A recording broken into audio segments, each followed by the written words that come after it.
শুধু আজকের এই সনাতনী বৈরাগ্য পাটিয়ালা শ্রী শ্রী পাটিয়ালা উদ্যোগ আখার সম্মানিত কমিটি নেতৃত্বে উপস্থিত আজকের এই সম্মানিত সভায় সম্মানিত সভাপতি প্রধান অতিথি আমাদের নতুন বৈরাগ্যের অহংকার জনাব নাসিরউদ্দিন মিটু সাহেব আমাদের মাঝে উপস্থিত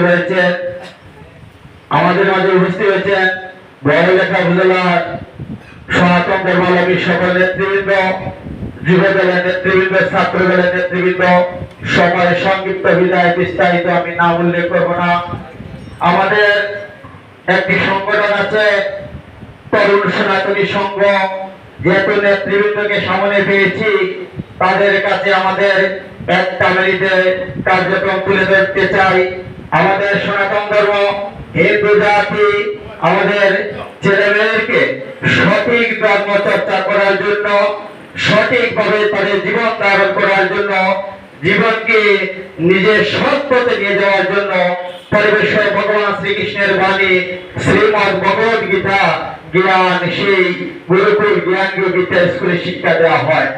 তাই আপনি আমাদের এই হিন্দু জাতি সনাতন ধর্মাবলম্বী মানুষদের পাশে এসেছেন, আমরা খুশি হয়েছি।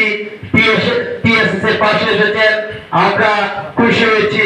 ধন্যবাদ জানাই, উষ্ণ শুভেচ্ছা জানাই আমাদের তরুণ সনাতনী সংঘ টিএসএস এর পক্ষ থেকে। উপস্থিত আমি পাশাপাশি টিএসএস এর দায়িত্ব থাকা সত্ত্বেও আমি হিউম্যান রাইটস কংগ্রেস আন্তর্জাতিক মানবাধিকার কর্মী হিসেবে কাজ করছি। যেহেতু আপনি আমাদের নয়নমণি, আপনি আমাদের বড়লেখার প্রথম অহংকার, হয়তো আপনার সাথে আমার আর দেখা হয় এই প্রথম থেকে হয়েছে, আপনাকে আমার ভালো লেগেছে। আমি শুনেছি আপনি অন্যায়ের প্রতিবাদকারী। সুপ্রিয় নেতৃবৃন্দ, আপনারা যারা উপস্থিত আছেন সনাতন ধর্মাবলম্বী এবং সকল নেতৃবৃন্দ, সবাইকে আমি আমার ব্যক্তিগত পক্ষ থেকে নমস্কার আদাব জানাচ্ছি।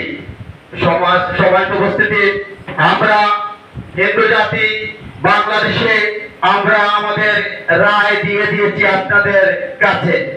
আমি দেখেছি বাংলাদেশের বিভিন্ন প্রান্তে বিভিন্ন নিপীড়ন নির্যাতন হচ্ছে।